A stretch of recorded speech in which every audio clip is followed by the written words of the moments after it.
Olá, sejam todos muito bem-vindos à aula de Geopolítica, Fronteiras e Territórios, aqui do curso de Ciências Sociais da Universidade Federal do Acre. Eu sou o professor Cristóvão e hoje nós vamos para a aula 3 de Geopolítica com a professora Carla. Boa tarde. Boa tarde, não. Boa noite, professora Carla.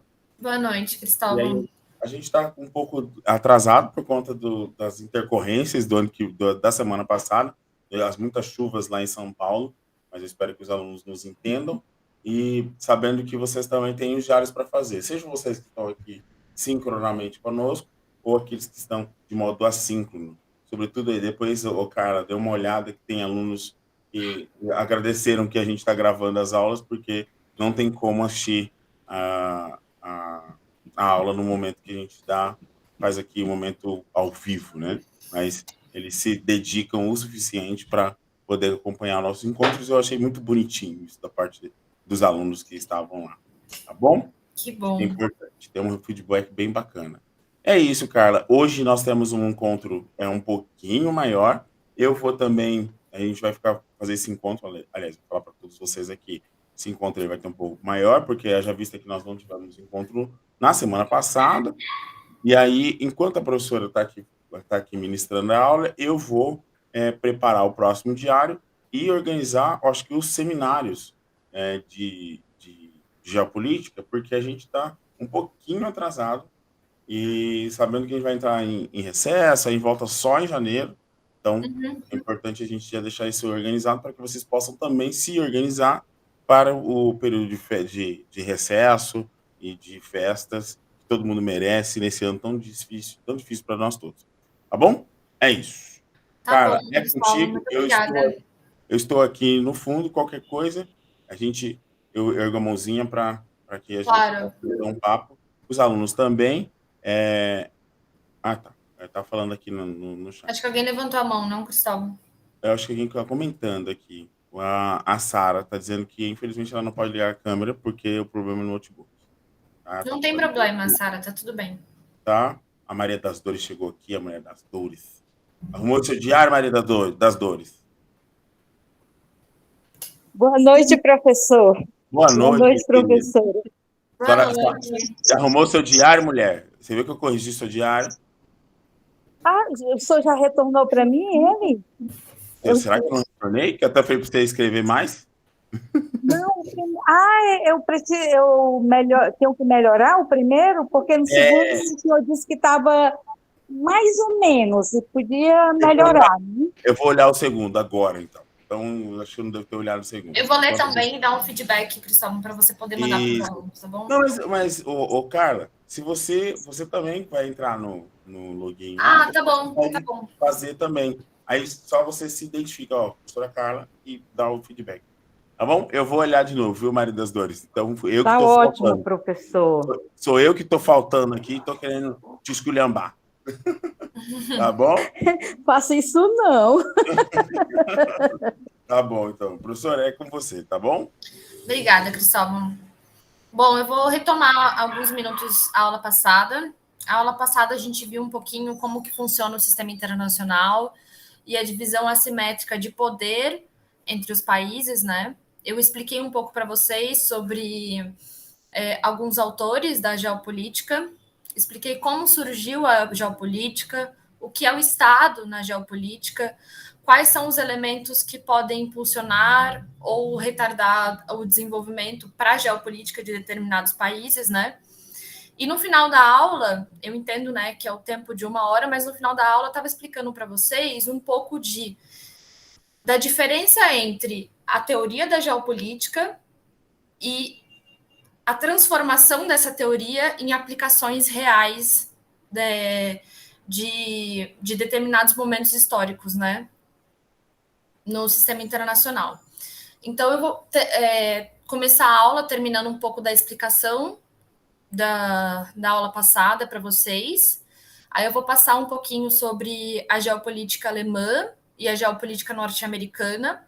E depois nós vamos entrar na geopolítica sul-americana, que é um tema que me apetece bastante. Inclusive, eu comentei com vocês na aula passada, né?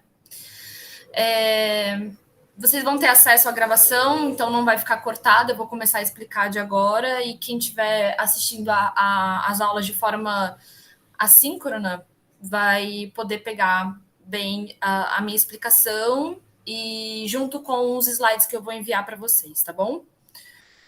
Bom, eu expliquei um pouco sobre a teoria do Mackinder e expliquei que a teoria ela foi construída no marco histórico da Era das Catástrofes. E o Mackinder, além dele construir esse arcabouço teórico de reafirmar o conceito, né, de geopolítica como ciência, ele utilizou desse escopo teórico para poder fazer políticas públicas, aplicar a teoria para a realidade, né, do momento histórico que ele estava vivendo. Então, o Mackinder teve um papel muito ativo nas negociações da paz, tendo em vista a preocupação dele em relação à unificação de poder, não unificação geográfica, né? Unificação de poder, de compartilhar os mesmos objetivos entre a Rússia e a Alemanha.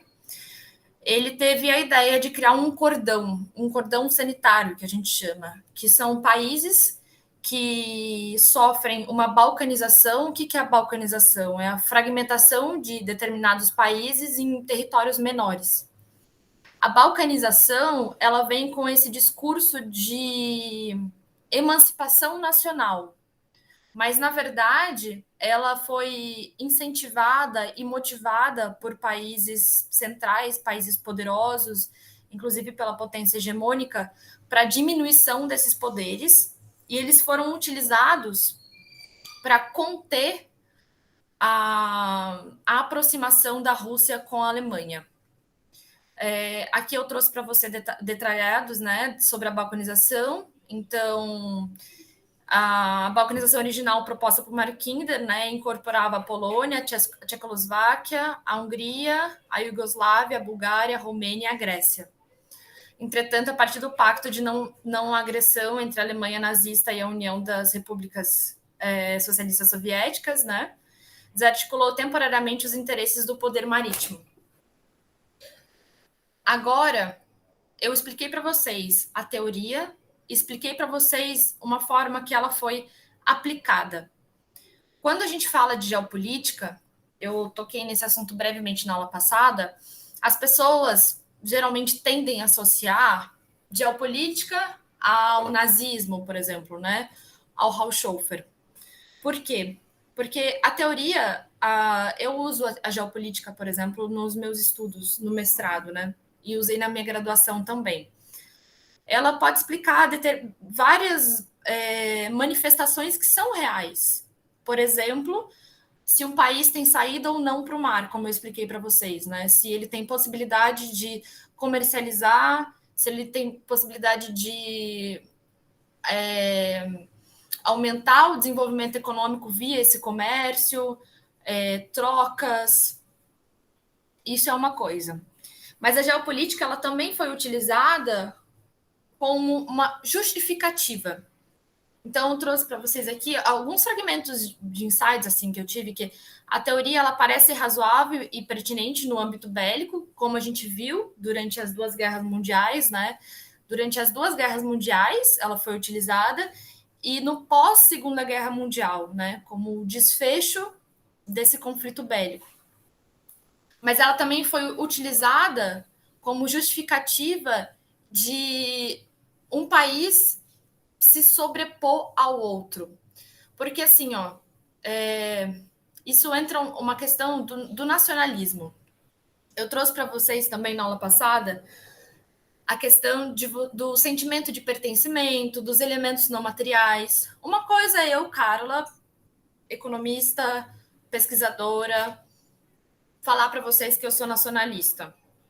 Falar que eu sou nacionalista não significa que eu acredito que o nosso país é melhor do que outros países e por isso ele tem que ocupar outros determinados países.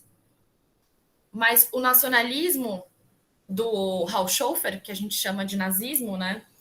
Ele trazia como a teoria da geopolítica da importância da Alemanha para o sistema internacional como uma justificativa para todos os movimentos que o Hitler fez durante o momento o período temporal, né, que ele ficou no poder. É importante trazer o contexto para vocês do surgimento, né, desse movimento, que foi a partir do Tratado de Versalhes. Então, vocês imaginam assim, né? A Alemanha ela sai destruída da Primeira Guerra Mundial e tem um tratado que, além dela sair destruída economicamente, fisicamente, a infraestrutura da Alemanha, porque ela participou ativamente das guerras, né? A Primeira Guerra Mundial ela foi muito mais ativa do que a Segunda Guerra Mundial, porque a gente chama isso, fala que foi uma guerra de trincheiras, onde as pessoas lutavam com espingarda e matavam frente a frente o país que elas estavam, né, combatendo. E então, além do aspecto econômico, o aspecto da infraestrutura, a Alemanha saiu com um ego muito ferido. Ela saiu como se sentindo inferior. E para cereja do bolo, o estopim disso foi o Tratado de Versalhes. Porque o Tratado de Versalhes, ele impunha que a Alemanha, além dela perder, ela teria que pagar por ter perdido a guerra, ela teria que pagar para os outros países que são vencedores, né? E além disso tudo, ela não poderia ter nenhum tipo de crescimento bélico. Então, nesse contexto onde os alemães estão frustrados, eu estou aqui tentando explicar o lado do Haushofer, eu não estou de nenhuma maneira justificando o que aconteceu na Alemanha, eu estou tentando trazer um pouco do contexto para vocês entenderem. Bem grosso modo, né? Até porque eu não sou historiadora, né? O que eu tenho o que eu absorvo são os aspectos da história econômica. Então, nesse momento de fragilização, surgiu como teórico o Haushofer.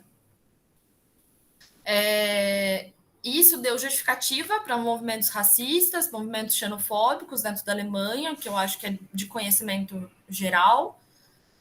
E isso era também uma justificativa para a intervenção da Alemanha nos outros países. Vocês percebem que o Mackinder, hoje a gente tem noção disso, né? Porque quando a gente vai estudar história, a gente tem sempre um obstáculo, que é o tempo. A gente vai ver a geopolítica contemporânea e como é complicado você ter um entendimento sobre o que está acontecendo agora, porque a gente precisa de um período histórico para a gente poder avaliar lá atrás e ver se quem vai ganhar a eleição, o que significa o golpe de Estado na Bolívia, o que significa o golpe de Estado no Brasil com a Dilma, entendeu? Então, hoje a gente consegue enxergar dessa forma, né?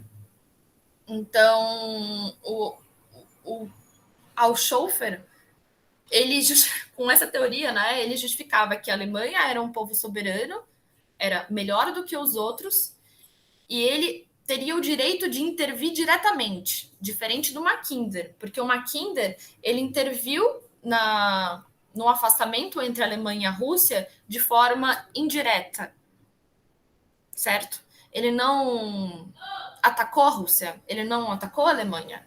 Ele ele provocou uma balcanização de estados para conter o aglutinamento de poder entre essas duas regiões, né? Bom, eu vou trazer um pouco, muito basicamente, assim, grosso modo, da biografia do Haushofer. Ele participava do exército, então ele tem essa bagagem do estudo bélico, do estudo da geografia, de técnicas de guerra, todo esse conjunto, né, esse arcabouço que uma pessoa que é formada dentro do exército tem. E essa escola, que a gente chama, como eu falei para vocês, né, que tem várias formas de classificar determinadas teorias da geopolítica, essa é uma escola que a gente chama de escola nacional. E essa escola nacional chama Escola de Munique, que é a teoria nazista. O Hal Schofer, ele bebeu muito, muito mesmo, do Hatzel, do Kigeli e do Mackinder. Então, ele já tinha essa percepção da importância da Alemanha, e ele achava, olhando a teoria do Mackinder, ele via a Alemanha como protagonista. Então, quando eu mostrei para vocês o mapa, a Rússia e a Alemanha, ele acredita que o território mais importante não era a Rússia, o território mais importante era a Alemanha.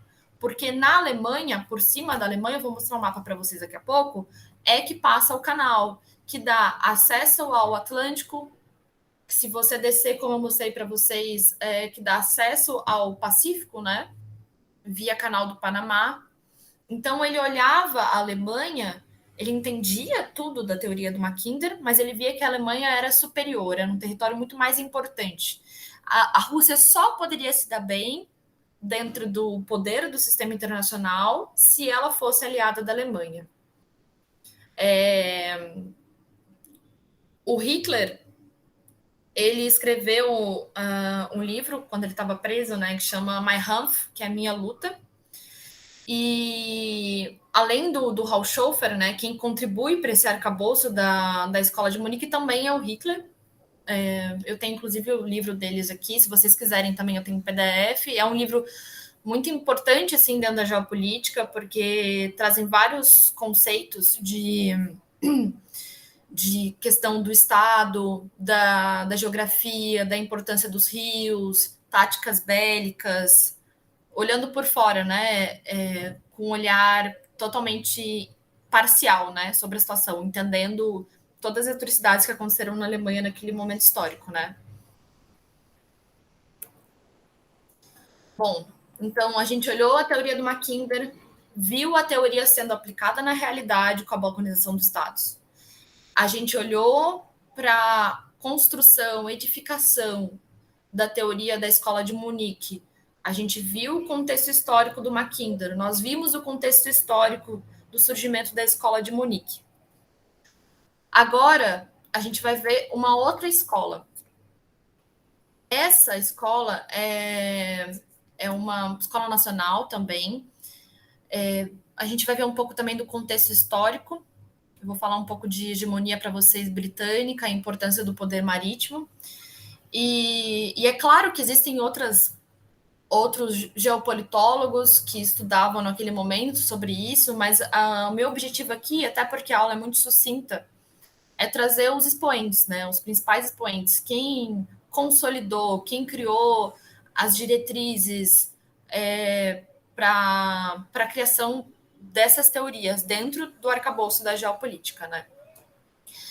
O Alfred Marham, ele é um teórico militar estadunidense.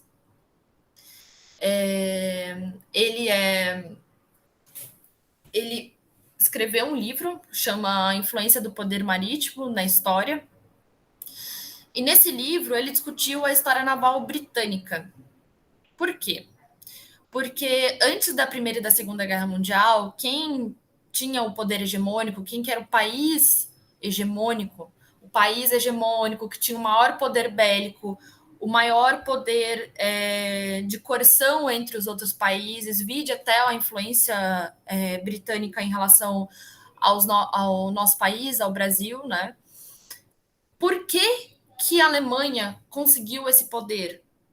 O que significou isso? Por que é importante o poder marítimo, né? E ele se dedicou a estudar a história e esses elementos da geopolítica, elementos territoriais, geográficos, né, da geopolítica britânica. Então, ele é um norte-americano que estava estudando a Inglaterra para poder trazer esses elementos para que os Estados Unidos pudesse ter esse poder marítimo. Vocês olham, os Estados Unidos é um país que tem um território muito extenso, é um país que é voltado tanto para o Atlântico quanto para o Pacífico, é um país que tem muita planície, né? Tem aquele cordão de plantação, né, dos Estados Unidos. Então, ele tem possibilidade de plantar, Ele tem posicionamento estratégico, né? Porque ele tem tanto a costa oeste voltada para o Pacífico, quanto a costa leste voltada para o Atlântico. Ele tem a possibilidade de saída para o Pacífico, tanto via costa oeste, quanto via Canal do Panamá. E ele queria entender como que ele poderia usar todo esse poder que os Estados Unidos têm, utilizando também muito próximo ao que o Mackinder acredita como poder anfíbio, que é a junção do poder marítimo e do poder terrestre. Porque ele acreditava que os Estados Unidos já era um país, né, que tinha esse poder terrestre. E quais são os objetivos da teoria que ele criou, né? Primeiro, demonstrar a importância que o mar tinha para o desenvolvimento das nações, que a gente já bateu na tecla algumas vezes, né, da importância das trocas, da importância de nível de estratégica militar, compreender os princípios que governam a guerra desse mar na antiguidade, ou seja, entender todas as estratégias militares que a Grã-Bretanha, que a Inglaterra utilizou para se sobressair militarmente sobre os outros países, né, do sistema internacional, e despertar na classe política dos Estados Unidos a centralidade das políticas navais para o seu desenvolvimento. Ou seja, trazer todo esse conhecimento histórico, técnico, geográfico para os Estados Unidos e para o desenvolvimento dos Estados Unidos. O desenvolvimento como nação e já acreditando na possibilidade de potência norte-americana de se tornar uma potência hegemônica, que é um país que ele está acima dos outros países, apesar de nós acreditarmos que o sistema internacional ele é anárquico, os países são soberanos, mas como eu disse para vocês, tem países que têm um poder maior sobre outros países, que envolve elemento comercial, elemento bélico, elemento de uma coisa que eu vou explicar para vocês na próxima aula, que chama poder estrutural, que é o poder que um país tem de influenciar a cultura de outro país. A gente vai ver isso estudando Nicholas Spikeman, que é um cara muito interessante norte-americano. Então, eu acabei explicando coisas que já estavam no slide agora, né? Que é o forte na economia produtiva, que é a questão da troca, os recursos, né, que os navios mercantes proporcionariam ao realizar o transporte de bens. Então, o navio como também via de corredores, né, de transportes. E também tinha um outro elemento que eu esqueci de ressaltar para vocês, que é a existência de colônias. Então, a gente está falando de um momento que essas transações via mar, elas eram muito frequentes e muito importantes, porque era necessário estar o tempo todo, né, se locomovendo para poder manter as colônias, né? Porque parte dos países que tinham colônias, eles colonizaram por povoamento, mas tinha essa manutenção de quem estava colonizando, né, do país que estava colonizando, de estar o tempo todo ali perto, exercendo poder para não deixar que uma colônia se emancipasse, né? Principalmente, a gente está falando principalmente na África, tá bom? Então, a conclusão disso, que é para o Mahan, esse norte-americano, era fundamental a supremacia naval, o comando do mar.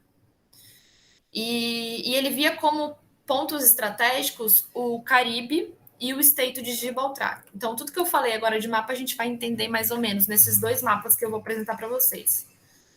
Primeiro, esse ponto vermelho aqui, essa foto eu tirei do Maps e eu que fiz essas linhas aqui para ficar um pouco mais didático para vocês, né? Então, nesse estreito, a gente tinha a possibilidade. O que tem aqui?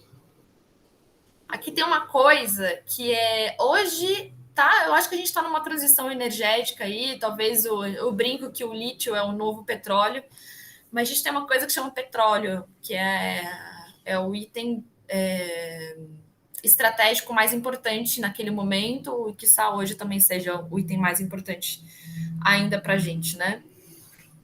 E então, quem controlasse esse estreito tinha controle do comércio de petróleo. Por que é tão importante? Por que as pessoas discutem tanto, por exemplo, para dar um exemplo para vocês, sobre a Palestina. A Palestina não tem nada, não tem absolutamente nada, não tem petróleo, não tem recurso, não tem nada. Mas ela é o país de transição geográfica de locomoção do petróleo do Oriente Médio para o Ocidente.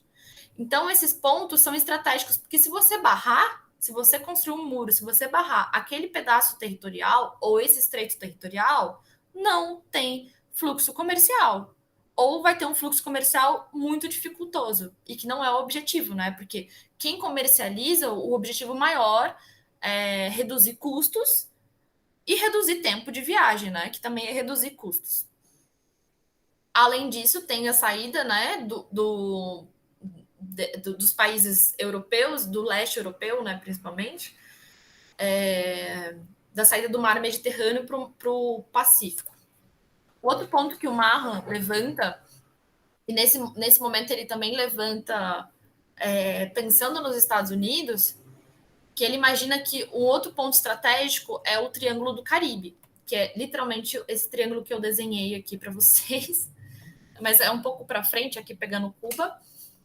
E aí justifica, isso é uma teoria, você está vendo, criada pelo Mahan no começo do século XX, que justifica, por exemplo, da bases teóricas e de entendimento geográfico para a ocupação, para a tentativa constante de ocupação dos Estados Unidos em Cuba, em Porto Rico. Porto Rico é um país que sofre fortíssima influência, praticamente um estado dos Estados Unidos, né? Teve ter uma votação há pouco tempo atrás para transformá-lo em um estado norte-americano. Então, para vocês verem esses detalhes assim que eu vou soltando para vocês, como que essa teoria ela realmente é aplicada e ela realmente faz um pouco de sentido, faz bastante sentido, né, ao meu ver. Então, esse Triângulo do Caribe, ele tanto tem projeção para a Europa, como é um território que ele é estratégico para a contenção dos países europeus acessarem o Pacífico pelo Canal do Panamá, que é onde essa seta vai dar aqui, mais ou menos aqui o Canal do Panamá, grosso modo, da minha conhecimento geográfico, né, do Google Maps. E é interessante ressaltar também que é um momento, assim, pensa, primeiro a potência hegemônica é a Inglaterra, depois a potência hegemônica é os Estados Unidos. E aí depois começaram a falar, depois da década de 70, 80, que o Japão poderia ser uma possível potência hegemônica, né, ver a transição do Japão em relação aos Estados Unidos. Mas pouca gente falava sobre a China, né? Inclusive o Adam Smith, que eu trouxe para vocês, que falava sobre aspectos da geopolítica, sem que nem tivesse criado o arcabouço, nem de perto, era sobre geopolítica, mas ele trazia aspectos da geopolítica. Ele escreveu um livro que chama Adam Smith em Pequim, que falava sobre a possibilidade dos potenciais chineses de desenvolvimento da nação chinesa. Então, é muito louco como toda a nossa história, do conhecimento que a gente geralmente tem no ensino médio, que é passado para a gente, é muito voltado para o conhecimento do Ocidente, né? Então, a gente estuda muito os Estados Unidos, a gente estuda muito a Europa, a gente estuda muito o Brasil, né? Pouco até da América Latina, mais a história brasileira, né? Mas a gente tem pouco conhecimento sobre o Oriente. E o Mahan era um cara que olhava muito para a China. Então, ele via essa possibilidade de que esse Triângulo do Caribe era um triângulo de contenção, um triângulo de proteção, inclusive. Ele estava olhando para os Estados Unidos, né? Aqui ele pega um dos vértices, né, desse triângulo é a Flórida. E como isso poderia ser estratégico para os Estados Unidos a nível bélico e a nível comercial. A nível bélico de proteção e a nível comercial de controle de rota, controle do Canal do Panamá, e a nível bélico, tanto projeção para a Europa, como projeção para a Europa, quanto projeção a nível econômico, tanto projeção para a Europa, como acesso à China, acesso ao mercado do Pacífico via Canal do Panamá. Bom, as considerações que eu fui fazendo, na verdade, ao longo desse fechamento dessa primeira aula, são as considerações voltadas para aplicação da geopolítica, né? Então, nós vimos 4 teorias, né, sobre geopolítica. Nós vimos o Kigeli, nós vimos o Mackinder, nós vimos o Haushofer, nós vimos o Marra. E a gente viu o sentido disso, da geopolítica, em aplicações. E a gente viu que podem ser aplicações de entendimento de como funciona o sistema internacional. A teoria ela pode ser utilizada como justificativa de supremacia, né? Não é soberania nacional, é supremacia nacional, você se achar superior a outra nação. E ela também surgiu dando um arcabouço para a próxima transição hegemônica, para vocês verem como ela é importante. Porque esses geopolitólogos eles foram cruciais para o desenvolvimento militar, econômico e político dos Estados Unidos, para os Estados Unidos se transformar na próxima potência hegemônica, né, que ele é até hoje. Bom, aqui a gente fecha a geopolítica clássica.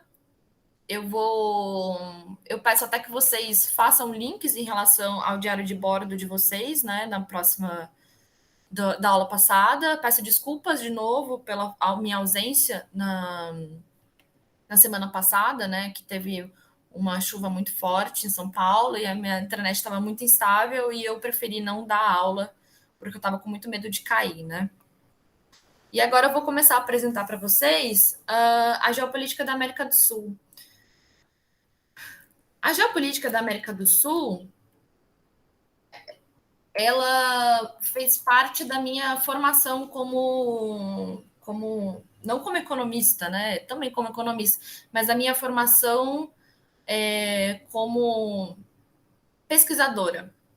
Então, essa parte teórica que eu vou apresentar para vocês, ela foi utilizada no meu trabalho de conclusão de curso, ela é utilizada constantemente nos debates teóricos, nos debates teóricos da Unicamp, no meu debate teórico de dissertação de mestrado. Eu não posso mandar para vocês ainda, mas tem um artigo meu para sair na revista de Geopolítica Nacional, mas é um artigo falando exatamente sobre isso, né? Sobre esse arcabouço teórico, essa mistura, essa tentativa de sistematização, de resgate de várias teorias para explicar um pouco mais sobre a América do Sul.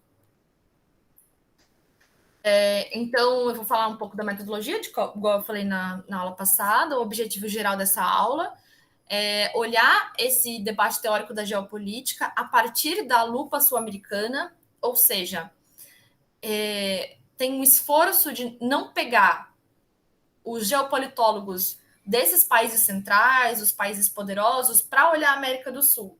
Então, o esforço dessa aula é trazer geopolitólogos e geopolitólogas sul-americanas. Aqui a gente vai falar um pouquinho da Terezinha de Castro também, porque, como acho que em qualquer área no século XX, as mulheres, e até hoje, né, é difícil eu, como pesquisadora, como mulher, debater sobre geopolítica num cenário onde a maioria dos professores e pesquisadores são homens. Né, tem muito preconceito nessa área da mulher que debate guerra. Então eu vou trazer para vocês alguns autores que basicamente vão ser militares, né? Porque essa discussão acaba ficando muito vinculada a essa escola militar, né, da América do Sul. Então a gente vai trazer esses autores, esses geopolitólogos, esses militares. A gente vai dar ênfase na geopolítica boliviana também. E a aula hoje é para trazer uma teoria que tem como hipótese, uma hipótese muito parecida com o Mackinder. Apesar de não ter um link direto, esses geopolitólogos, apesar deles não usarem, tem o Hartland, mas não o Hartland de Mackinder, né? Hoje eu consigo associar o Mackinder com esses geopolitólogos para falar da área do Gran Chaco, que eu vou mostrar para vocês no mapa, qual que é essa área, né? Que é do centro-oeste da América do Sul. Mas naquele momento não fizeram referência ao Mackinder, né? Inclusive os autores bolivianos, eu vou trazer com mais detalhes para vocês, eles foram levantando aspectos e eles escreveram ao mesmo tempo quase que o Mackinder escreveu, então não tem como essa informação, né? A gente vive hoje num mundo globalizado onde as coisas chegam em segundos para a gente. Então, não teve como ter esse link, né, do Alípio Valença Veiga, bebê do Mackinder. Mas são teorias muito, muito próximas. E hoje, né, olhando, fazendo esse link entre as duas teorias, tem muitas pessoas que usam o termo Harshland sul-americano. Mas eu, Carla, brasileira, prefiro utilizar a importância da área do Gran Chaco para a América do Sul, né? Então, tem a releitura de alguns conceitos, né? Que é Gran Chaco, Harshland, Triângulo Estratégico, Maciço Boliviano e área de soldadura, mas eu vou trazer com detalhes agora para vocês. É só para apresentar mesmo a metodologia. Bom, como eu havia dito para vocês, a geopolítica ela nasceu na América do Sul, ela chegou mais tarde e ela foi acompanhada pelos militares. E tem muito uma questão assim que quando eu passei para vocês, né, todos esses expoentes da geopolítica clássica, nós vimos que os expoentes são de grandes potências, né? A gente está falando da Rússia, está falando da Grã-Bretanha, está falando da Alemanha, estamos falando dos Estados Unidos. E isso é justificável, entre aspas, porque são países que participaram de conflitos bélicos, são países que têm um superpoder dentro do sistema internacional de interferir na soberania dos outros países. E como a gente fica debatendo essa questão de poder, né? Parece que não nos é permitido discutir sobre o poder da América do Sul, né? As potencialidades da América do Sul parece que não faz muito sentido. Então, isso é um dos fatores um dos motivos, né, da teoria ela ter surgido com o estudo dos militares brasileiros, né, de entendimento sobre a geografia da América do Sul, do Brasil, da Bolívia, e de como nós também podemos nos desenvolver, né? A gente pode debater sobre o desenvolvimento, nós podemos debater sobre o poder, né? Então, o pioneiro, o primeiro cara que escreveu sobre isso é um cara brasileiro, que chama Mário Travassos.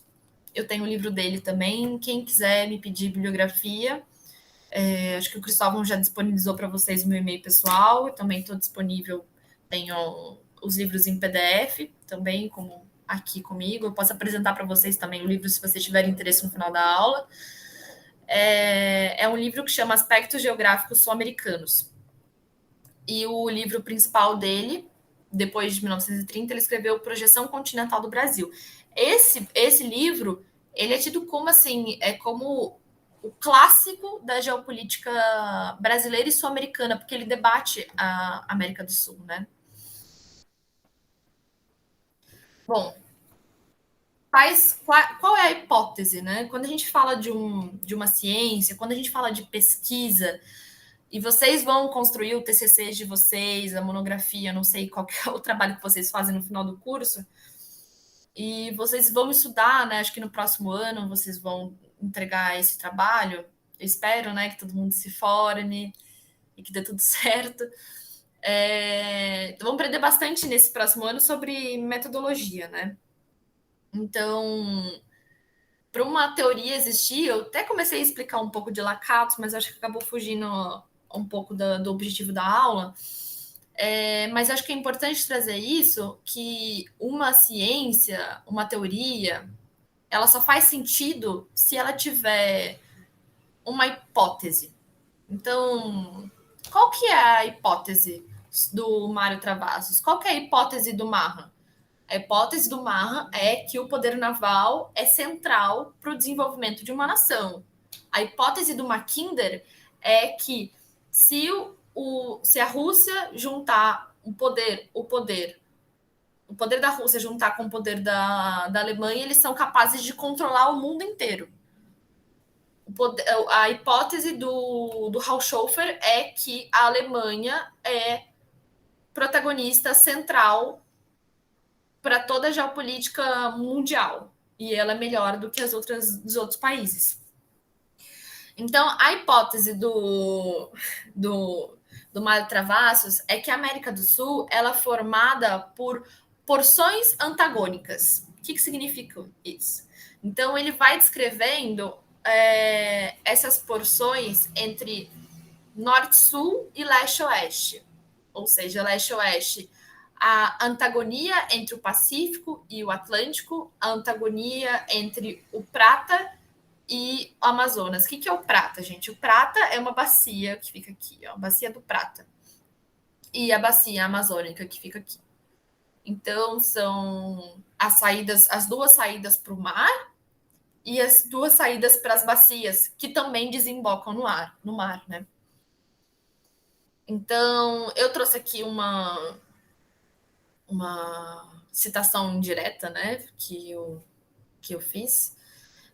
Então, desde que a infraestrutura de transporte seja uma constante, podem traduzir-se conjugados em verdadeiras forças criadoras quando se passa nos domínios políticos e econômicos na atividade sul-americana. Então, quando a gente fala de antagonismo, é como se fossem forças que repelem essas porções. Só que o Travassos, ele acredita que essa dualidade sul-americana, ela não é sinônimo de repulsão, mas sim um caso de atração natural. Ou seja, desde que haja infraestrutura nessa região aqui, ó, que a gente vai chamar posteriormente de Gran Chaco, no centro-oeste da América do Sul, se houver o centro-oeste, ele é capaz de magnetizar essas porções antagônicas. Essa região é a chave para conectar toda a América do Sul. Por quê? Porque essa região, ela toca na bacia do Amazonas, ela toca na bacia do Prata, e ela tem uma capacidade de construção de infraestrutura, de estrada, de corredores que a gente chama, na verdade é isso que eu pesquiso, né, no meu mestrado, são os corredores bioceânicos, são corredores terrestres que são capazes de conectar o Atlântico com o Pacífico, que já está em construção, a gente vai ver isso na próxima aula, sobre os corredores bioceânicos. Então, ele acha que essa região é a região capaz de conectar toda a América do Sul. E ele vê nessa região o que ele não chama de Harshland, em nenhum momento ele fez essa referência no Harshland do Mackinder, ele usa a palavra pivô, mas essa palavra pivô é no sentido semântico da região ser importante, um pivô, não relacionado ao pivô do Mackinder, nem o Harshland do Mackinder. Esse triângulo econômico, ele fica entre Cochabamba, Santa Cruz de la Sierra e Sucre.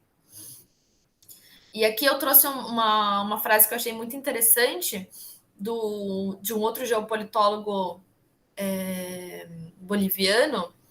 Aqui tá 2020, gente, mas é porque a edição é de 2020, tá? Mas ele não escreveu em 2020. Eu vou traduzir livremente para vocês. A geografia que impõe a Bolívia, ela não tem uma função aisladora, que significa de segregação, senão uma atração, uma articulação de união, de soldadura entre os países que a rodeiam. Então, esse Franco Vitti, ele foi a primeira pessoa, ele era um boliviano, porque a gente vai ver um próximo brasileiro que fala que essa área ele chama de área de soldadura, é a área capaz de soldar toda a América do Sul. Então, ele foi o pioneiro a usar essa expressão de soldadura relacionado a essa região do Gran Chaco, né?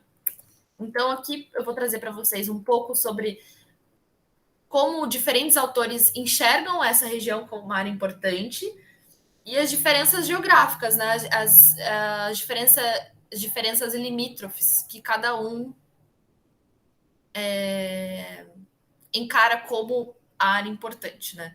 Então, para o Travassos, ele enxergou as regiões antagônicas, por exemplo, no Atlântico.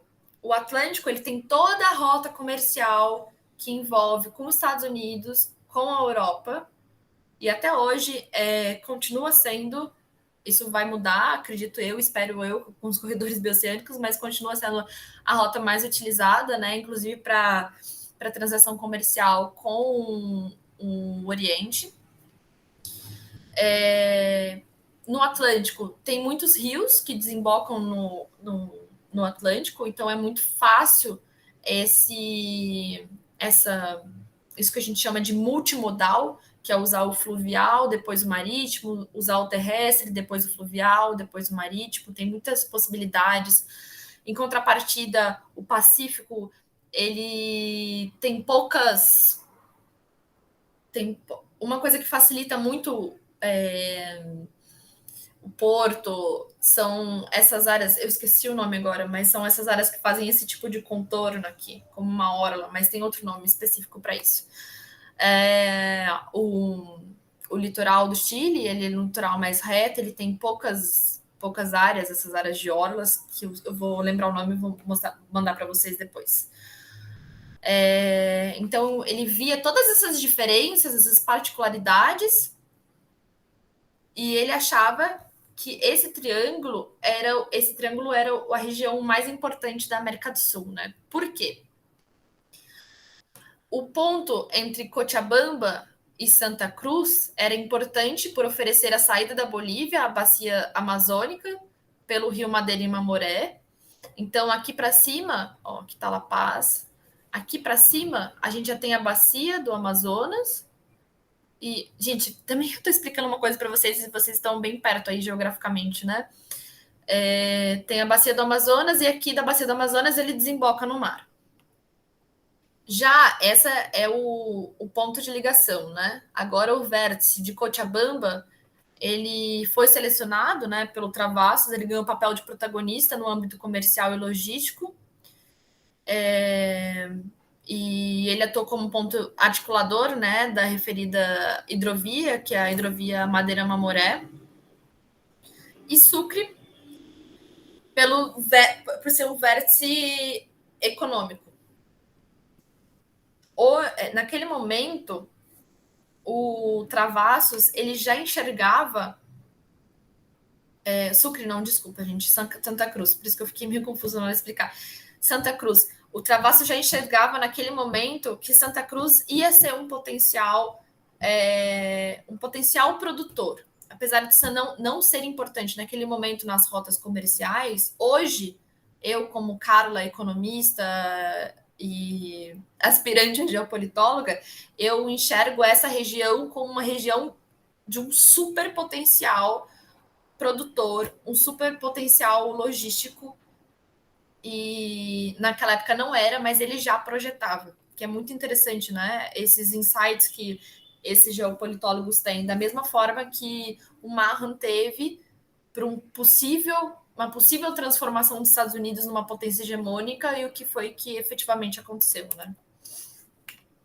Aí eu trouxe outras definições. Então, eu falei do Frankovic, que ele nomeou essa área como área de soldadura. Falei do Travassos, que ele enxerga esse triângulo econômico e como uma das áreas mais importantes, né, da América do Sul, essa área que é capaz de integrar o território. E, posteriormente, um outro militar, que chama General Golbery Couto e Silva, ele descreve essa região como área de soldadura. E essa área de soldadura, se aqui, ó, aqui tá Santa Cruz, tá vendo? Se aqui o triângulo pro Travassos era aqui, ó, só aqui, ele enxerga que, na verdade, é toda essa região.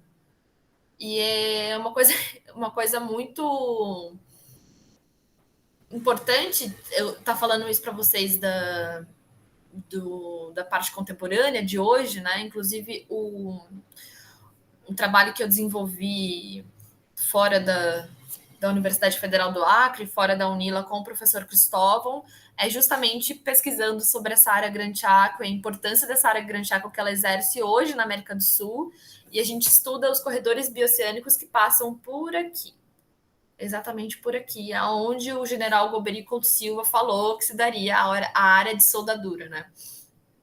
Então, o Golbery, ele adiciona o estado do Paraguai e o estado brasileiro do Mato Grosso, lembrando que naquele momento o Mato Grosso era o Mato Grosso do Sul e o Mato Grosso, né? Então, era toda essa área aqui. Mais ou menos, né? Porque isso aqui foi feito no Paint, aqui no PowerPoint para vocês.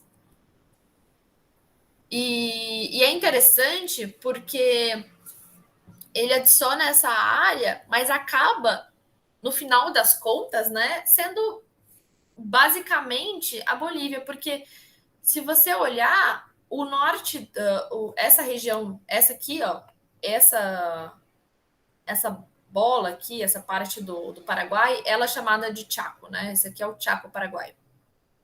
Bem essa região aqui, ó, vocês conseguem ver meu mouse, né? Então a Bolívia, ela abarcava toda essa região aqui, inclusive aqui um pedacinho dessa parte aqui, que é onde está a hidrovia Paraguai-Paraná, que essa parte aqui, ó, era boliviana.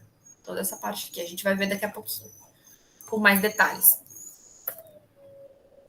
Aqui eu trouxe esse aqui é o desenho, grosso modo, que eu fiz, com mais detalhes, né, para vocês, que está com uma imagem melhor que a imagem do Google Maps, mas essa é a imagem que o Golbery descreve no livro dele, né, ele desenha dessa forma.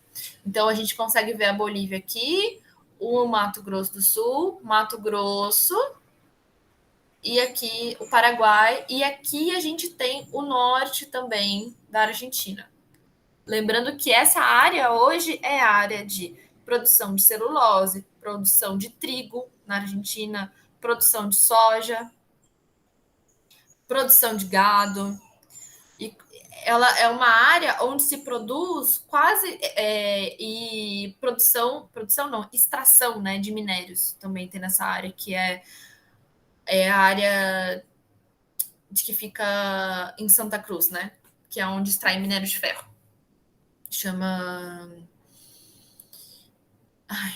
alguma coisa Mutum. Eu vou lembrar daqui a pouco, eu falo para vocês que eu vou falar sobre isso.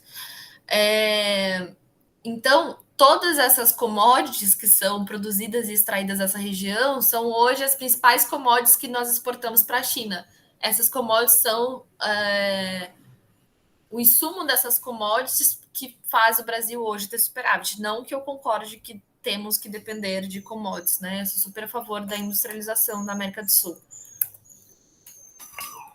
Vou trazer outra definição, né? O Jaime Mendonça, que ele escreveu em 1935, ele é contemporâneo do Travassos, ele escreveu 5 anos só depois que o Travassos, e também contemporâneo, assim, mais ou menos, né, com o Mackinder, um pouco depois também. Ele descreve essa região como um maciço boliviano, Islabon andino central. Islabon é como se fosse um elo. Sabe quando a gente junta duas argolas e fazem assim? É como se fosse um elo. Então, é o Islabon andino central. É a região capaz de criar um elo entre todas as áreas da América do Sul. Então, ele descreve, e é muito bonito o livro dele, porque ele traz muito forte essas questões também dos potenciais, né, que eu vou falar um pouco para vocês, que você vai ver como isso se assemelha com a teoria do Mackinder em relação ao Hartland, né, e a área pivô.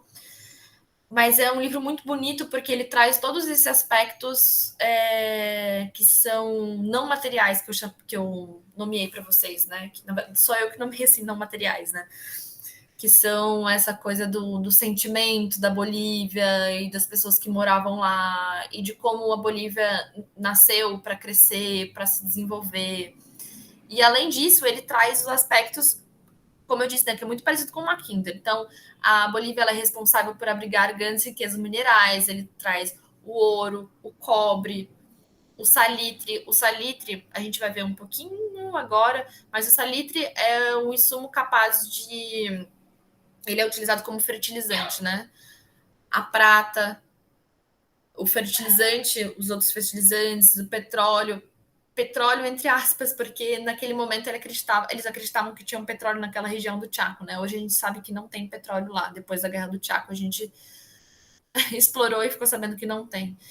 E ele acreditava que todas esses potenciais que existiam naquele território, então era um território que é como o Mackinder falou, é um território que é protegido. Por que ele é protegido? Porque, primeiro, no oeste ele tem a proteção da Cordilheira dos Andes, né? Que é a fronteira que ele faz com o Chile. ele tem a proteção do Chaco, que é uma região desértica também, da mesma forma que o Mackinder foi descrevendo a região da Eurásia, né, que é o Harsland. Ele tem um maciço. O que é um maciço? É como se fosse uma grande área plana com a possibilidade de plantar. Eles tinham, inclusive, técnicas, tinham e tem, né? Técnicas de plantação. Era uma área que, naquele momento, tinha saída para as duas bacias, bacia platina e bacia amazônica. Então, também ressalta esses pontos que o Mackinder levantou, que é a necessidade de ter esse poder de expansão do seu território, como se os rios fossem as veias dos países, de um determinado país, que é capaz de entrar em outro país ou de desembocar no mar. A gente enxerga o rio como veias, né? E o fato de ter todos esses elementos, que ele acredita que alavancou a ganância dos seus territórios por diversos países, né? Então, ele traz esse elemento que eu falei, que para mim é um elemento chave, né? Eu vejo esse elemento como elemento chave, que são esses elementos não materiais, né? Então, tem essa mescla. Então, como eu havia dito, agora tem com mais descrição, o Mendonça, ele recorre a fatores como o cosmo, a estética, a cultura do presente e do passado tijuanaco. Brevemente, assim, o povo tijuanaco, eu fiz uma viagem para Bolívia há alguns anos atrás, como uma pesquisa de campo, e é Tijuanaco e Tijuanacota, na verdade, que eles chamam de Tijuanacota. Então, ele traz muito desses elementos, né, da cultura nacional. A cultura nacional antes da Bolívia ser uma nação, a cultura nacional antes da Bolívia ser ocupada pelos espanhóis, né? Então, o que eu acredito muito nisso, né? Que eu trouxe para vocês o exemplo do Destino Manifesto norte-americano, é como se houvesse um Destino Manifesto também boliviano de crescimento e de projeção. Então, ele traz tantos esses elementos da importância nacional da Bolívia, como a importância da Bolívia para a integração da América do Sul. Então, o que eu acredito é que a criação de uma história, de um mito, ele é capaz de alavancar um processo de desenvolvimento, ativar o sentimento nacional e regional, e e foi estratégica para algumas nações que se destacaram no sistema internacional, como eu mencionei para vocês, né? Como os Estados Unidos, como a Inglaterra, como a Rússia, como a Alemanha. Eles utilizaram desses elementos de pertencimento, né? Então, eu entendo, né, que entende para se movimentar dentro do sistema internacional é necessário que, por parte de uma nação, de um Estado ou de conjunto de nações, que é uma estratégia que a gente vai ver na próxima aula, que é a estratégia de integração, como ocorre com os países asiáticos, como em parte assim ocorreu mais fortemente, né, nos governos passados de integração da América do Sul, um grau de vontade e de consciência dos fatores que compõem a sua debilidade. Para Mendonça, trata-se de alcançar um grau de cooperação entre os países periféricos, ligando as 4 porções da América do Sul por meio do território boliviano. Então, ele traz esse elemento nacional e traz não só de ressaltar o elemento nacional, mas como a necessidade de existir cooperação entre os países da América do Sul, para que juntos nós possamos ter poder o suficiente para confrontar outros países. Bom, e na prática? Eu trouxe para vocês a geopolítica clássica, falei como que ela foi utilizada na prática, e a gente vai ver um pouquinho da prática dessa região, né? Agora eu vou trazer para vocês uma das principais geopolitólogas brasileiras, é uma mulher fantástica. Também tem o livro dela, se alguém quiser, em PDF, eu posso mandar para vocês. Ela descreveu, né, a região da Bolívia, essa região como importante, e ela descreveu um pouco também, eu vou trazer alguns outros autores sul-americanos, mas para descrever como os conflitos bélicos que aconteceram naquela região aconteceram pelas riquezas e pela posição de poder geográfico do Grande Chaco, né? Então, ela caracteriza a região como uma área de transição que contribuiu para que tornasse uma zona de tensão, perdendo terras para seus vizinhos, finalmente pelo seu posicionamento geoestratégico. Forma o Hartna, e ela usa esse termo, né? Uma citação direta, entre aspas, a citação direta. São as palavras que ela utilizou. Do continente sul-americano. Então, ela foi a primeira pessoa que usou o Hartna bebendo do Mackinder para descrever essa região. Ela tá Castro, né? Que é Terezinha de Castro. Então, como eu disse, desde a formação da Bolívia como Estado, né? O processo de formação, inclusive, no processo de formação como Estado, ela passou por 3 grandes conflitos mesmo, né, diretos, e outras perdas territoriais que foram por acordos.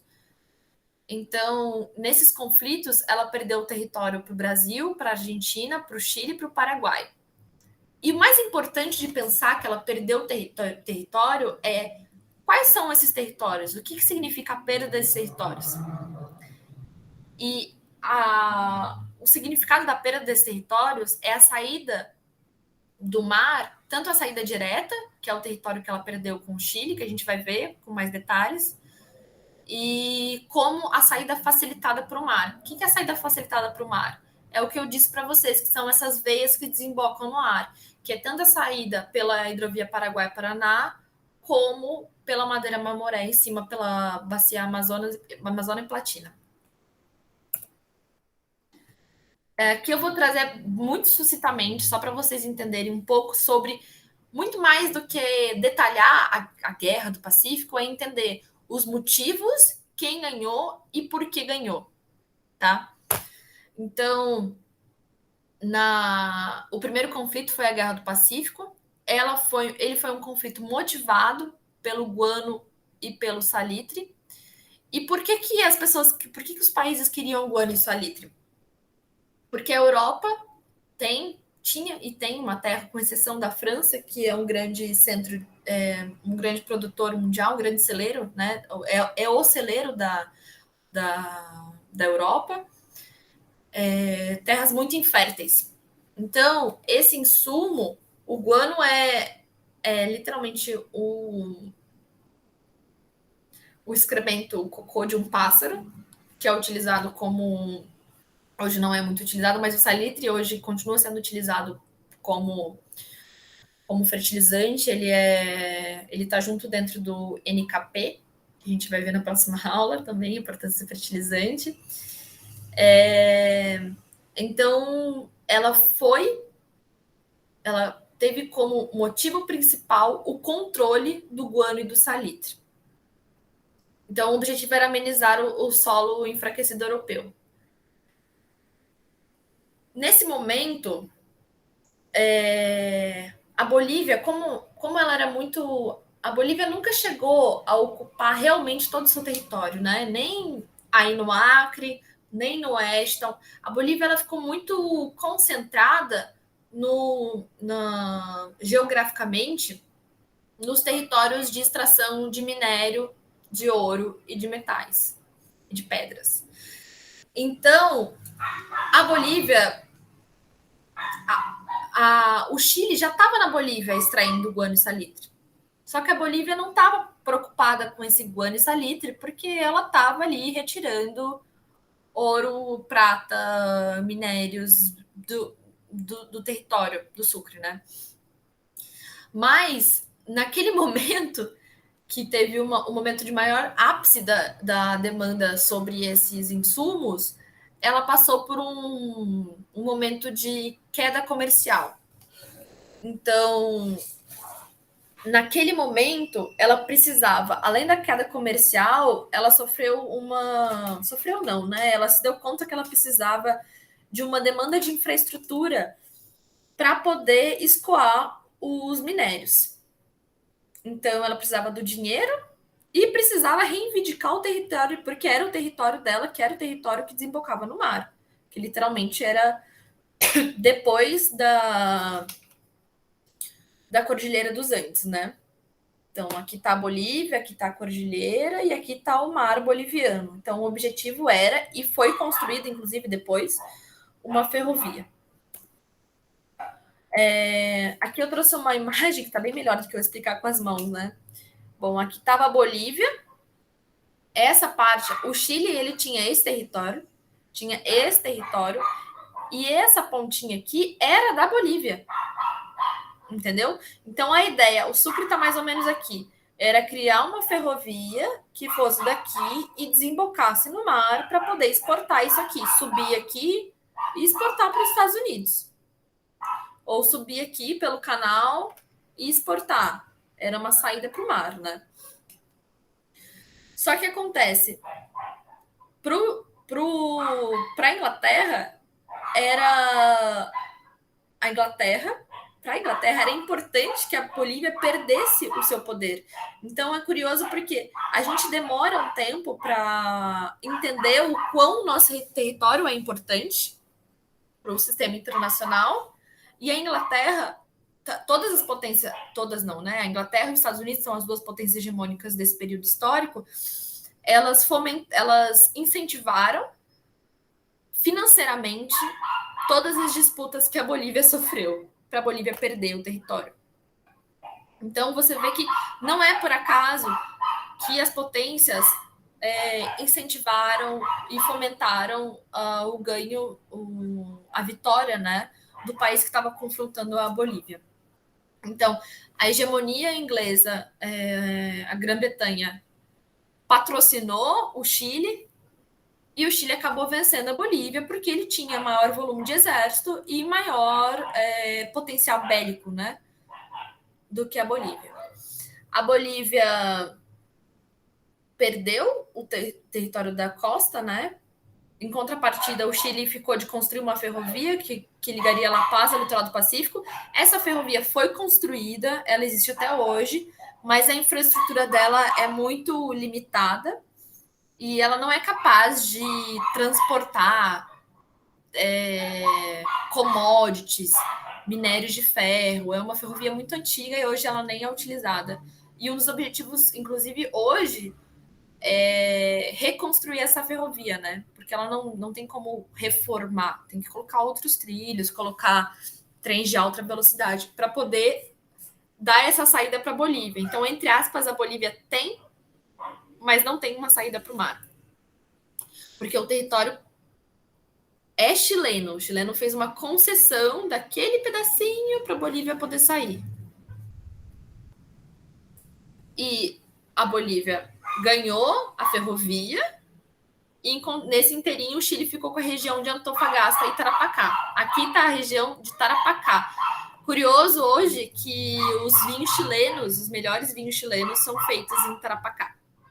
Então, entre aspas, são vinhos bolivianos, mas são vinhos chilenos. Mas, na verdade, é um território antigo da Bolívia, né? Outro conflito foi a questão do Acre. Então, a questão do Acre, ela significou, né, a perda da última artéria, né, que poderia desembocar no Atlântico, pela bacia do Amazonas. Ela foi fomentada, né, pela cobiça, pela borracha, mas tem um contexto antes disso, né? Antes da questão do Acre, efetivamente, em 1903, né?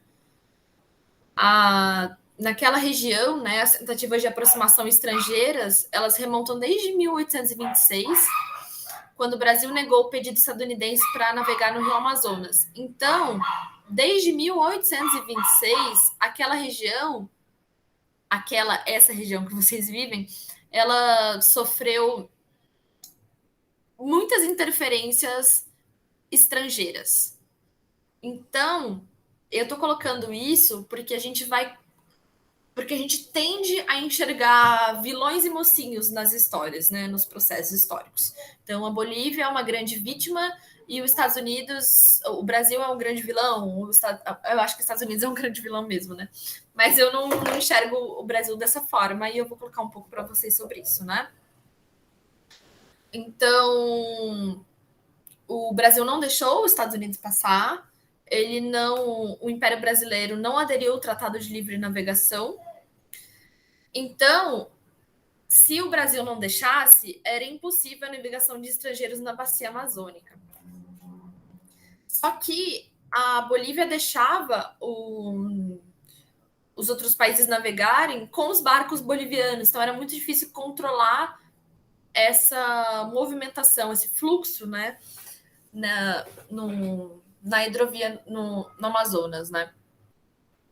Então, em resposta à falta de abertura brasileira, o governo boliviano estabeleceu em 1953 um decreto liberando os estrangeiros. Em 1967, teve o Tratado de Ayacucho. Nesse Tratado de Ayacucho foi delimitado geograficamente a fronteira, mas os problemas, apesar da delimitação, para existir o estabelecimento de uma fronteira, realmente uma fronteira estabelecida, ou por um recorte geográfico, por um rio, pela Cordilheira dos Andes, por um, sei lá, um final de uma floresta, não sei. Ou ele é simplesmente demilitado naquele território, como o recorte da África. Então, esse aqui é um estado, esse aqui é outro estado, e esse aqui é o estado terceiro. Para você demilitar esses recortes de um estado, precisa ter ocupação desse território. E não foi ocupado. Então, apesar do Acre continuar, hoje chama Acre, né? Mas a região do norte da Bolívia continuar com a Bolívia não ocupou esse território. Ela seguia ancorada no altiplano, seguia ancorada nessa região onde extraía os metais, enquanto essa região era ocupada por brasileiros. Até que veio o ciclo da borracha. O que era esse ciclo da borracha? O ciclo da borracha, grosso modo, né? Bem grosso modo, só vou passar por cima, era o aumento da demanda pela borracha, dado o aumento da demanda da borracha pelo aumento da demanda de produtos que eram fabricados pelo insumo da borracha. Quem foi um dos pioneiros nessa busca pela borracha era um cara que chama Goodyear, que é da marca Goodyear, né? Segue a mesma marca, né, de pneus. E naquele momento, apesar do Tratado de Ayacucho, em 1867, os brasileiros do Nordeste começaram a ocupar mais e mais e mais a região do Acre, né? E naquele momento, tinha o Brasil preocupado com a influência norte-americana, que estava vindo para cá, os norte-americanos estadunidenses, né? Ele estava preocupado com essa influência, ele estava preocupado em ter uma diplomacia respeitosa com a Bolívia, né? Em contrapartida, do lado boliviano, tiveram tentativas separatistas e com influência estrangeira. Então, o sindicato da Bolívia não era o sindicato da Bolívia, era o sindicato da Bolívia de Nova York, da cidade de Nova York. Então, é muito louco a gente pensar sobre isso, porque essa história tem dois lados, né? Acho que muito mais do que tentar narrar para vocês quem que é o culpado, por quê, é tentar entender por que essa região é importante e o que as potências hegemônicas enxergam nessa região, né?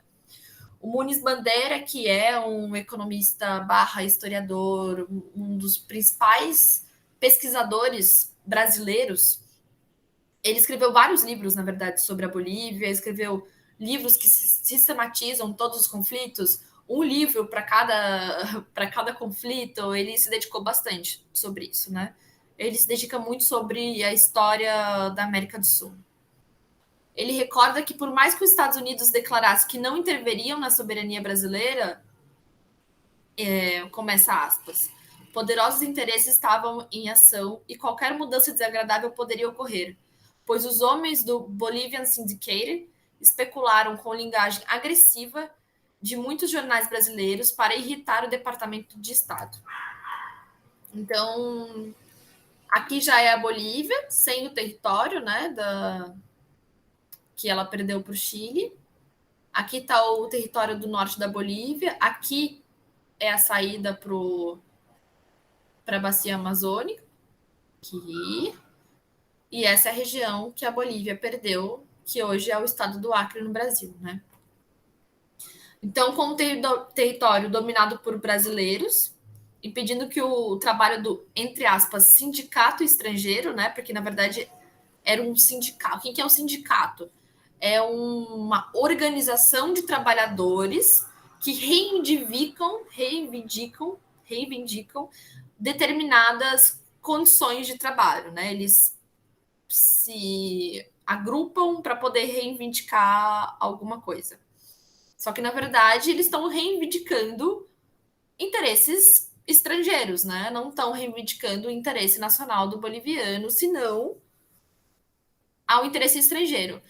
E a história, ela chegou ao ponto de, além de um sindicato norte-americano com estrutura de Nova York, entrar em solo brasileiro e boliviano, o governo levou ao último descompasso, que é, assim, é um absurdo, né? Que você pensar, uma coisa é o Barão do Rio Branco, que é um diplomata brasileiro, um dos principais diplomatas que a gente teve, com uma história espetacular do Brasil, de aproximação com outros países. E outra coisa é um país pedir para um cara que é um cara detentor dos meios de produção, o Barão de Rothschild, para mediar. É um cara que não tem nada a ver com o governo. Mediar a situação diretamente com o Estado brasileiro. Então você imagina, eu sou a Bolívia e aqui tem um presidente da Bolívia. Eu quero esse território, mas na verdade quem está querendo esse território não é a Bolívia, é os Estados Unidos. E aí eu peço para um terceiro que não tem nada a ver com o governo, com a instituição governamental, para intermediar diretamente com o Estado brasileiro. Então, com o intuito de não perder a aproximação diplomática com a Bolívia e começar uma guerra com o vizinho Brasil, o Barão de Mauá, o Barão de Mauá, não, de Rio Branco, propôs a assinatura do Tratado de Petrópolis em 1903. Propôs, entre aspas, também, né? Que é tudo muito... como fala? Vários dedos, né? A história. O conteúdo do acordo, ele propõe que a Bolívia abrisse mão do território acriano para o Brasil. E assim ela perdeu o Acre. Grosso modo. Então a gente viu quais são os interesses nacionais e estrangeiros nos dois conflitos e por que aconteceu isso e por que determinado país ganhou. Tá? E o último é a Guerra do Pacífico. Aqui tá errado, entre 32 e 35. A Guerra do Chaco, gente, me desculpa. O Chaco é essa região, como eu falei para vocês, essa cabeça aqui em cima do Paraguai, que tá rajada, né? E essa perda territorial significou, por fim, né, o fim total a saída da Bolívia para o mar. Porque a Bolívia ela tinha o acesso aqui à hidrovia Paraguai-Paraná, que ela desce por aqui, gente, e ela vai desembocar bem aqui, entre a Argentina e... Aqui está a Argentina, aqui está o Uruguai. E ela desemboca por aqui e sai pelo Atlântico. Ou dá a volta pelo sul da Argentina e pode ir para o Pacífico, né? E por que essa região foi uma região cobiçada, né?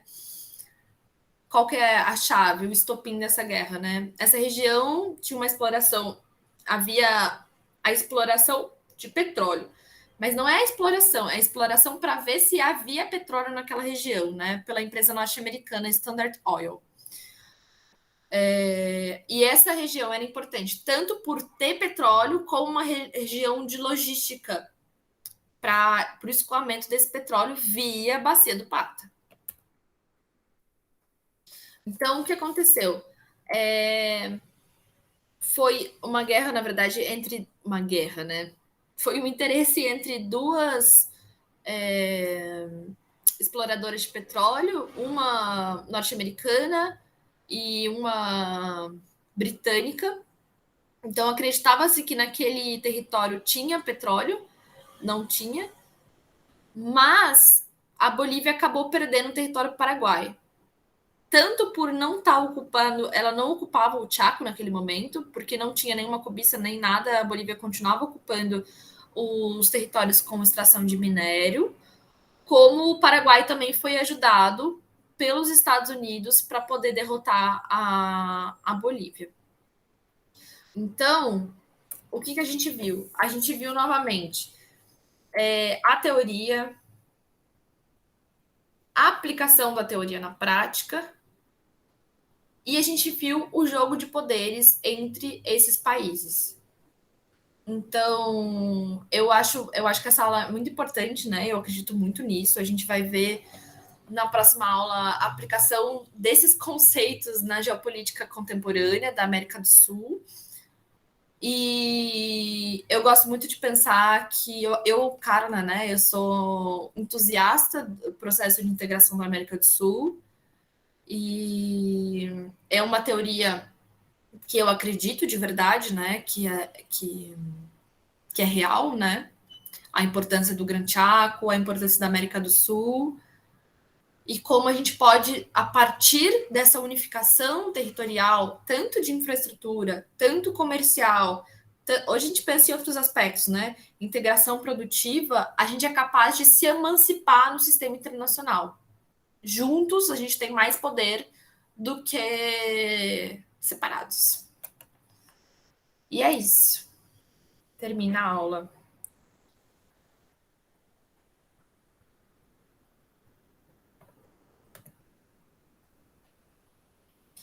Professor Cristóvão.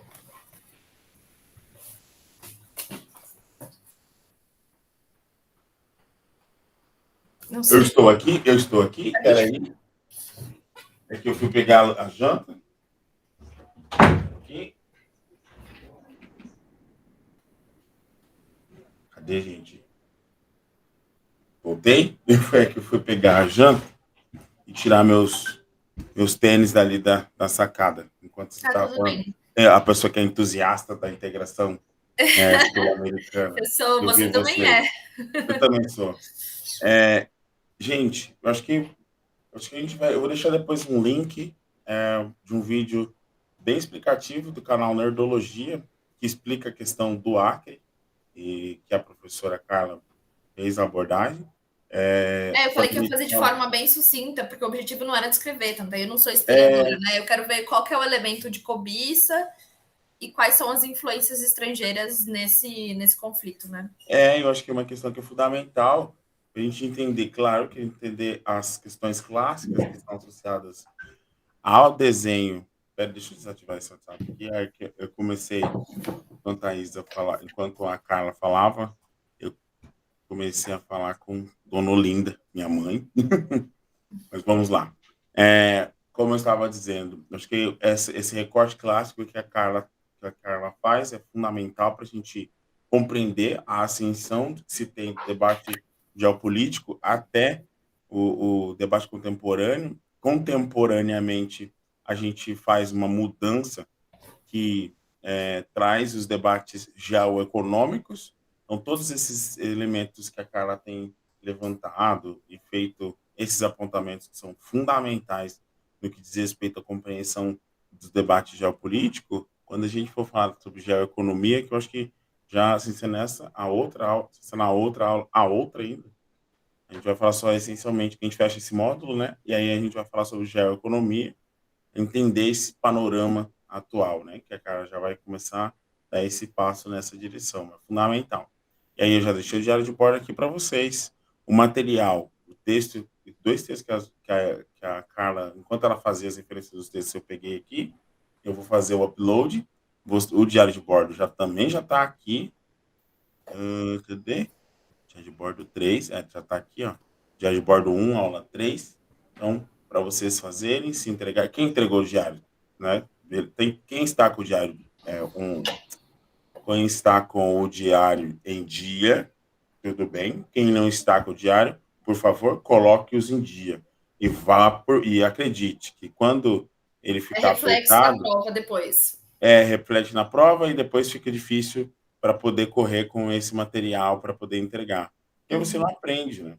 Porque é bacana quando você esteja assincronamente ou sincronamente, é bacana você ao longo do nosso curso a gente ir batendo um papo, compreendendo esses movimentos. A gente vai falar semana que vem sobre essa questão, a Carla vai tocar nesse assunto sobre a questão da geopolítica contemporânea, e falar sobre os corredores. É bem bacana entender também do ponto de vista geoeconômico.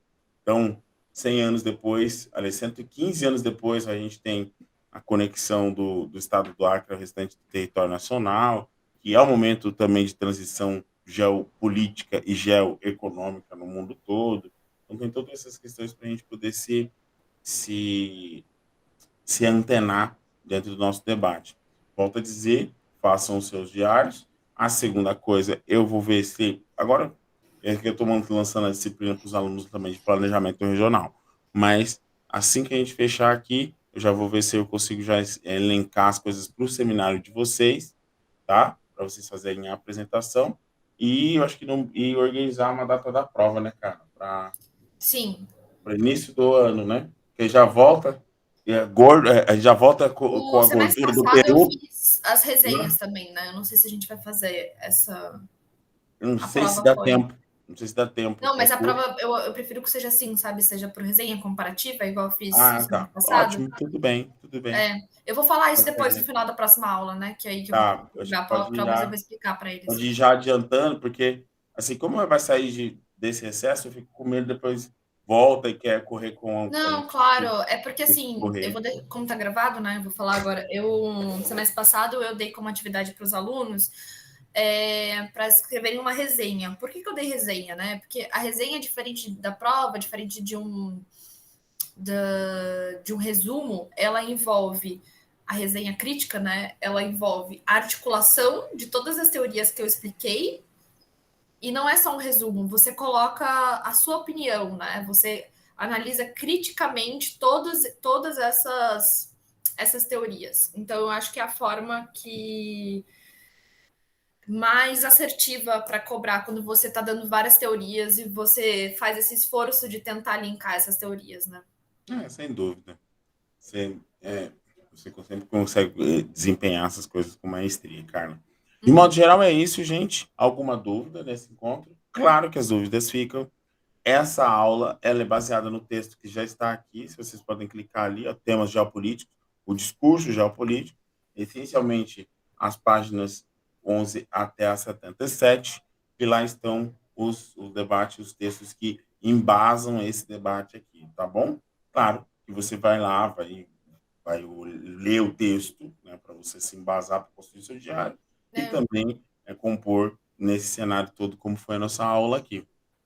Essa sistematização teórica, saiu um artigo meu agora, vai sair, né? Só que eu não posso dar porque não foi publicado ainda. Então vai ser publicado em alguma semana. Eu vou ver, acho que você teve no outro módulo, né, Carla? No outro módulo, na outra disciplina, acho que a gente postou a sua dissertação, né? A minha dissertação, né? Só que ela é mais longa. Esse Isso, artigo ele é mais sucinto, ele tem 15 páginas. A gente pode colocar aqui, porque eu acho que você faz um resumo bem bacana, dá para eles terem um panorama. Como eu expliquei na aula passada, né? Fazer... Porque senão, se eu for dar a cada pessoa, eles vão ter 150 páginas, e como eles não estão no mestrado ainda, a gente tem que ser sucinto na leitura, né? É isso, gente. Vocês me desculpem, não, aliás, vocês nos desculpem pela aula de excepcionalmente maior, porque nós estamos aqui com um prazo meio apertado. Tá bom? A gente se vê semana que vem. Certo? Certo. Então, até mais, gente. Abraço para Até mais, vocês. gente. Boa noite, professora. Boa noite, professora. Boa noite. Até mais. Obrigada. Próximo. Tchau. Boa noite. Boa noite, professores, colegas. Até a próxima. Tchau, gente.